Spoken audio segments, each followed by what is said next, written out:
नमस्कार, मैं हूं ऐश्वर्या शिंदे और आप देख रहे हैं देशोन्नति और राष्ट्र प्रकाश की खास सीरीज मुद्दा विदर्भ का। इस सीरीज के जरिए हम आपको विदर्भ के साथ किए गए अन्याय और वादा खिलाफी की दास्तां से रूबरू करा रहे हैं।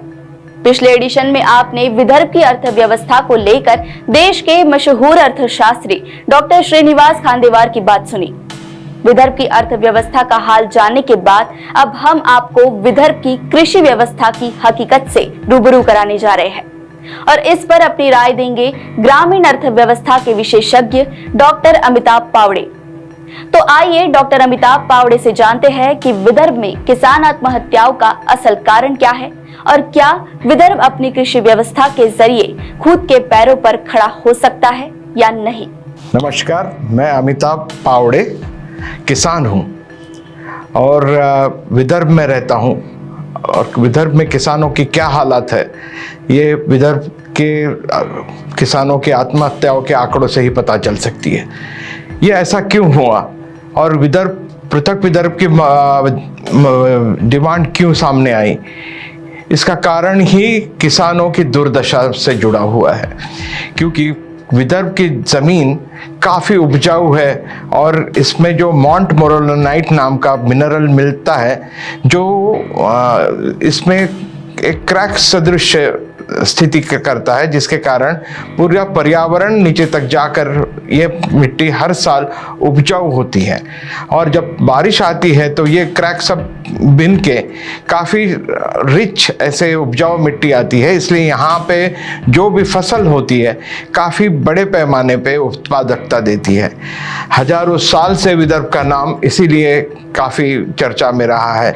लेकिन यहाँ पर जिस तरह से राज्य निर्मिति के बाद में, महाराष्ट्र राज्य बनने के बाद में विदर्भ की तरफ एक तरह से ध्यान ही हटा दिया गया, जिसके कारण विदर्भ के किसानों को आत्महत्या के कगार पर लाके खड़ा किया हुआ। ऐसा क्यों हुआ, इसको यदि हम सविस्तर देखें तो पता चलेगा कि यहाँ का जो कॉटन फार्मर है, जिसे वाइट गोल्ड भी कहा जाता है, कपास को हम लोग वाइट गोल्ड कहते हैं, जिसकी इतिहास में काफ़ी महत्व थी, जो आज भी है। लेकिन विदर्भ के कपास के तरफ यहाँ की राज्य व्यवस्था ने, जो महाराष्ट्र राज्य की राज्य व्यवस्था या जो भी सत्ताधारी पार्टियाँ थी, उन्होंने बिल्कुल ध्यान नहीं दिया।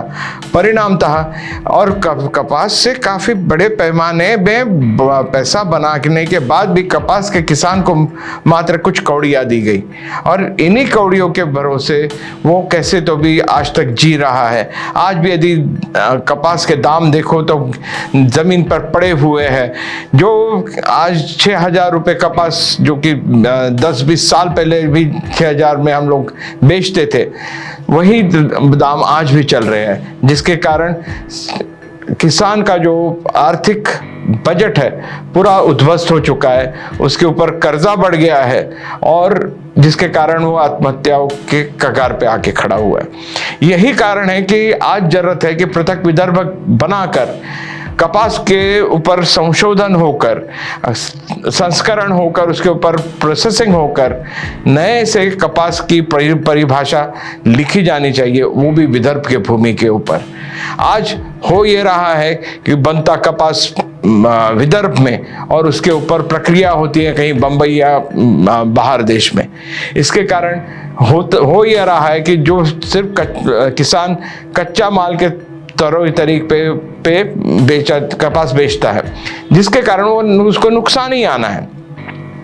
इसीलिए अगर कपास के प्रोसेसिंग यहाँ विदर्भ में ही हो और कपड़ा दुनिया भर में बेचा जाए तो एक बड़ी सी पैरेलल इकोनॉमी इस देश में खड़ी हो सकेगी।